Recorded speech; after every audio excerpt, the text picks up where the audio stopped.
in studio, we have a superstar in the making, a superstar who is stopping for nothing. And here is how her profile reads. She started gymnastics officially at the age of 8. She has been doing gymnastics unofficially from 4 years via YouTube. What were you doing on YouTube for all those years?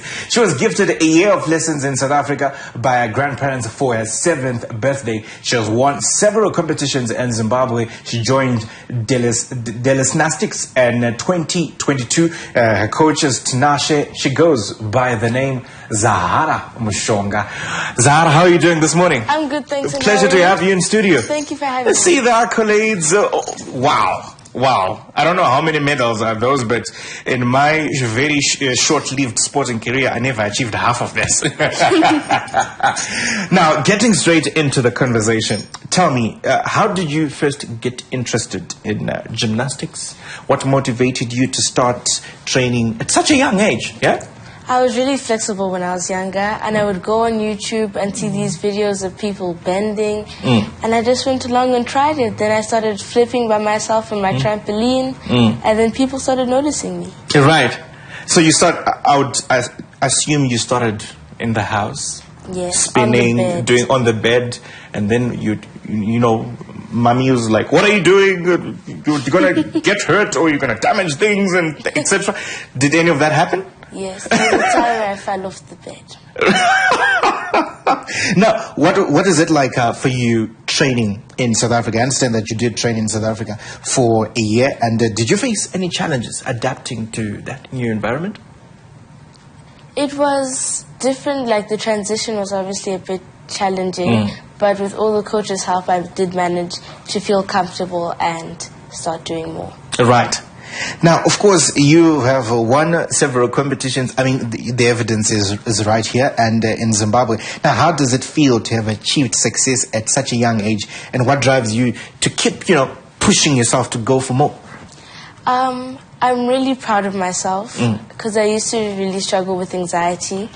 And I've started to grow out of it, and it's getting much better. And my motivation... Her name is Dominique Dose. She was a gymnast in America, one of the best. One of the best? Yes. And you're surely following in her footsteps because you're going to be one of the best as well. Now, tell me, I know that whatever it is, whatever sporting discipline, including gymnastics, there is something that you always like to do. I call it your cup of coffee, what you prefer doing.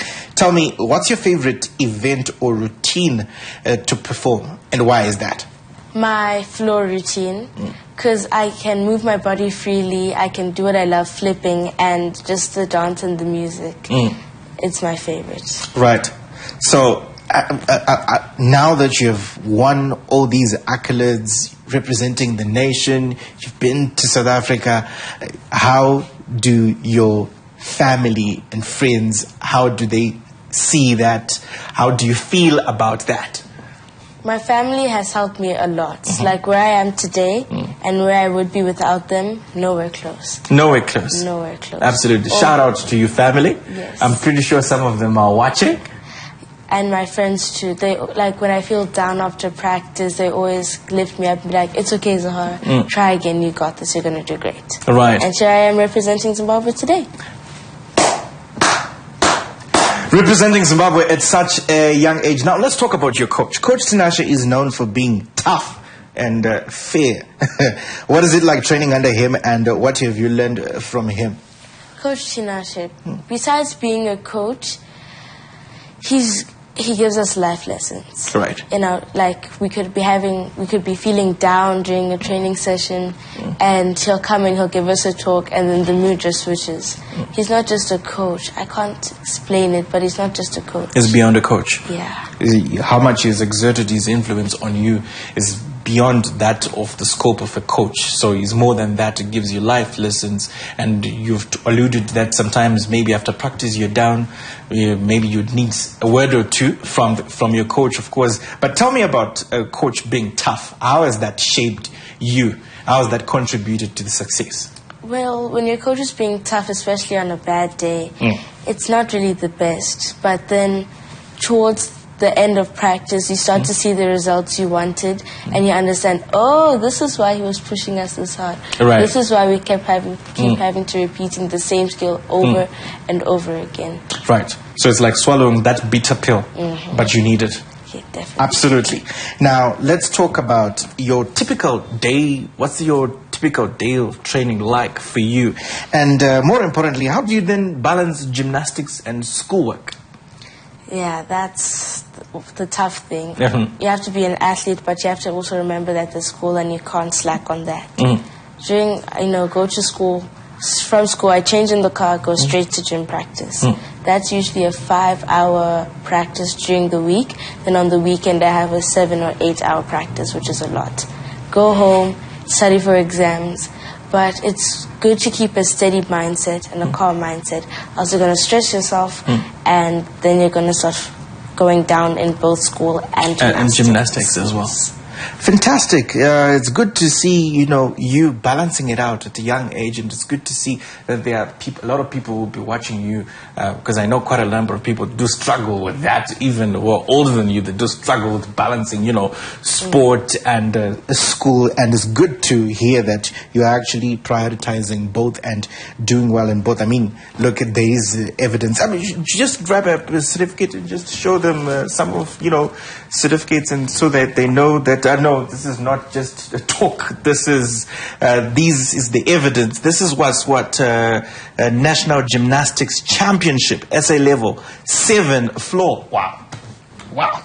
Just wow. You're doing a phenomenal job. Now, what are your goals in future, and both in gymnastics and in life in general? What do you want to achieve? In gymnastics, I really want to reach African World Cup and the Youth Development Championships, as well as push people and sponsor gymnastics in Zimbabwe, because it's not something that's really recognized here in Zimbabwe, and I want to push it so that it's recognized as much as American gymnastics is recognized. And in life, I would like to study finance as well. Right. So, in Zimbabwe, we've got quite a number of gold medals from Kirsty Coventry from the Olympics. Are we looking at another gold medal or gold medals in the making? Definitely, of course. Now, I know there's something coming up on the 10th of December. There's a competition happening in Namibia where you will be a part of. And there was money that was raised. And here you are. You're on the road to Namibia. What are your thoughts? What are your feelings? What can you tell the nation about your upcoming tournament on the 10th? It's going to be for all African countries. I know I'm competing with Namibia. I'm traveling to Namibia on the 10th of December, and I will be competing on the 11th of December. Right.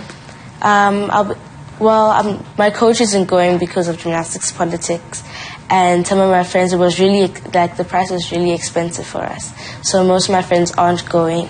So that thing for me was really tough. I was like, how am I going to do it? How am I going to do it? But steady mindset. And yeah, it's really exciting. And I'm so grateful to everyone who helped me raise my money for me to make it.